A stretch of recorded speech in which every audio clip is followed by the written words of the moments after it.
आंसू ए बेकार के आंसू ना जाने क्या कहना चाहें। किसी गहन गंभीर निराशा की गहराई से ये आंसू उपजे दिल में और फिर भर जाते आंखों में।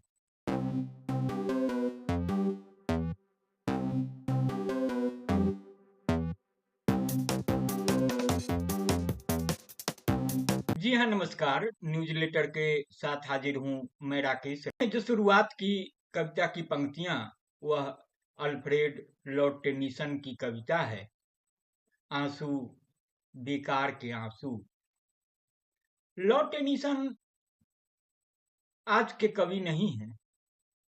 6 अगस्त 1809 को उनका जन्म हुआ था और 6 अक्टूबर 1892 को वे इस दुनिया से विदा हो गए थे। उनकी गणना अंग्रेजी साहित्य के महाकवियों में की जाती है। टेनिसन इंग्लैंड के लिंकशायर शहर में पैदा हुए थे और उनके पिता लिंकशायर के सवरस्वी के गिरजाघर के पादरी थे। जाहिर है, प्रकृति प्रधान ग्रामीण वातावरण में उनका जीवन व्यतीत हुआ और उनकी काव्य प्रतिभा बचपन से ही अंकुरित होकर फिर फलती फूलती चली गई। टेनिसन की अंग्रेजी कविता है टीयर्स, आइडल टीयर्स, आंसू ये बेकार के आंसू। इसका अनुवाद किया है डॉक्टर राणा सिंह जी ने। डॉक्टर राणा सिंह जी अंग्रेजी के सेवानिवृत्त प्रोफेसर हैं और झारखंड के देवघर में रहते हैं। तो आप इस कविता को सुनिए, गुनिए। आंसू ए बेकार के आंसू ना जाने क्या कहना चाहे। किसी गंभीर की गहराई से आंसू उपजे दिल में और फिर भर जाते हैं आंखों में।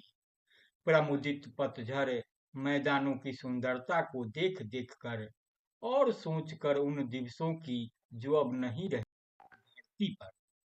सुखद की जैसे प्रथम प्रथम किरण की आभा चमके किसी पोत पर, तो ले जाए पास हमारे मित्रों को पाताल।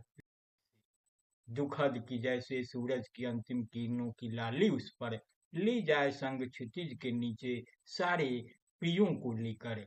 इतने दुखद सुखद वे दिन नहीं रहे अब इस धरती पर। दुखद और अटपटा की जैसे ग्रीष्म के धुंधले उषा काल में अर्ध सुषुप्त पक्षियों का होता सबसे शुरुआती कलरव मृत्योन्मुख कानों में, जबकि मृत्योन्मुख नेत्रों से आगे खिड़की सनय सनय हो जाती झिलमिल करती एक चौकोर। इतने दुखद सुखद वे दिन नहीं रहे अब इस धरती पर। प्रिय जैसे कि चुंबन को मृत्युपरांत यादों आए यादों में, और मधुर वैसे जो निर्मित आशाहीन कल्पना द्वारा उन ओठों पर दूसरों की खातिर प्रेम सा गहरा, प्रथम प्रेम सा गहरा और पागल सा सारे दुखों से भरकर वो जीते जी मृत्यु वो दिन नहीं रहे अब इस धरती पर। तो इसे सुनने गुनने के बाद अपनी प्रतिक्रिया से भी मुझे जरूर अवगत कराएंगे, लाइक करेंगे, शेयर करेंगे। हाँ, अगर आपने अब तक newsletter with Rakesh Ranjan को सब्सक्राइब नहीं किया है तो सब्सक्राइब भी करें। नमस्कार।